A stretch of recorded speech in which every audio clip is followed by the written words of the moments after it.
মনে হয়েছে যে সিরিয়াসলি একটা পটেনশিয়াল থ্রেট, আমার এটা অবশ্যই আমলে নিতে হবে। ফোনের নিরাপত্তা চেয়ে শেরেবাংলানগর থানায় একটি জিডি করি। জিডির বিষয়টি হচ্ছে গিয়ে যে গত বৃহস্পতিবার সংসদে থাকাকালীন সময়ে আমার এলাকার যিনি অফিসার ইনচার্জ উনি আমারে ফোন দিয়ে জানালেন যে স্যার আপনি একটু বাড়ি আসলে আপনার সাথে আমার একটু বসতে হবে, গুরুত্বপূর্ণ কথা আছে। তো শুক্রবারে আমি বাড়ি যাওয়ার পর উনি দুপুরবেলা আমাকে বললেন, আমাকে একটা মেসেজ দেখালেন যে উনাকে একটা লোক 2-3 দিন ফোন করার পর উনি যখন আমলে নিচ্ছিলেন না তখন উনারে একটা মেসেজ দেয় যে ওই লোকটা, অজ্ঞাতনামা লোকটা আমার সাথে দেখা করতে চায়, কথা বলতে চায়, দেখা করতে চায় না, কথা বলতে চায়। তো ওসি সাহেব আমলে নেননি। পরে যখন মেসেজটা দেখছেন, যে মেসেজের মধ্যে আছে দেখা যাচ্ছে যে একটা কন্ট্রাক্ট কিলার গ্রুপ যারা হায়ার করা হয়েছে তারা নাকি অ্যাক্টিভ, তার বক্তব্য অনুযায়ী। তো ওসি সাহেব আমারে উনার ফোন দিয়ে ওই অজ্ঞাতনামা ব্যক্তির সাথে ফোনে ধরাই দিলেন।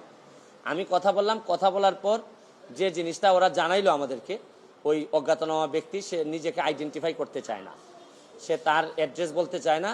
সে বলে যে আমি নিজেও ওই কিলার গ্রুপের মেম্বার ছিলাম, যখন আপনার নামটা আসছে আপনাকে হত্যা করতে হবে, তখন আমি বলছি যে না আমি এটা পারবো না, কারণ উনি ওই লোকটা সিলেটি, সে আমার কাজকর্ম সম্পর্কে জানে, এই জন্য সে কোনোভাবে রাজি হয় নাই। তখন সে বলছে যে আমার বিষয়টা হচ্ছে গিয়ে, তার বক্তব্য অনুযায়ী আমার বিষয়টা হচ্ছে গিয়ে আমি আপনাকে একটা ওয়ার্নিং দিচ্ছি, আপনি এই 2-3 দিন আপাতত ঘরের বাইরেই যাবেন না। তো এটা শোনার পর আমি নর্মালি এর আগে অনেকবার আমি মৌখিকভাবে বা আমার পিএসের মাধ্যমে বিভিন্নভাবে আমি থ্রেট পাইছি, এগুলো আমি আমলে নেই না, কারণ এগুলা সামনে বললে একটা প্যানিক তৈরি হইতে পারে, এই জন্য আমি কখনোই সামনে নিয়ে আসি নাই।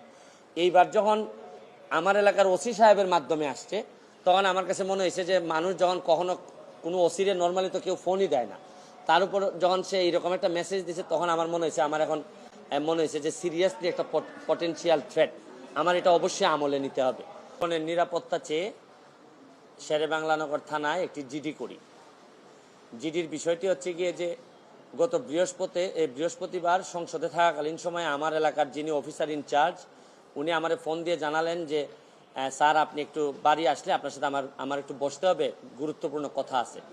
তো শুক্রবারে আমি বাড়ি যাওয়ার পর উনি দুপুরবেলা আমাকে বললেন, আমাকে একটা মেসেজ দেখালেন যে উনাকে একটা লোক 2-3 দিন ফোন করার পর উনি যখন আমলে নিচ্ছিলেন না তখন উনারে একটা মেসেজ দেয় যে ওই লোকটা, অজ্ঞাতনামা লোকটা আমার সাথে দেখা করতে চায়, কথা বলতে চায়, দেখা করতে চায় না, কথা বলতে চায়। তো ওসি সাহেব আমলে নেননি। পরে যখন মেসেজটা দেখছেন, যে মেসেজের মধ্যে আছে দেখা যাচ্ছে যে একটা কন্ট্রাক্ট কিলার গ্রুপ যারা হায়ার করা হয়েছে তারা নাকি অ্যাক্টিভ, তার বক্তব্য অনুযায়ী। তো ওসি সাহেব আমারে উনার ফোন দিয়ে ওই অজ্ঞাতনামা ব্যক্তির সাথে ফোনে ধরাই দিলেন। আমি কথা বললাম, কথা বলার পর যে জিনিসটা ওরা জানাইলো আমাদেরকে, ওই অজ্ঞাতনামা ব্যক্তি সে নিজেকে আইডেন্টিফাই করতে চায় না, সে তার অ্যাড্রেস বলতে চায় না।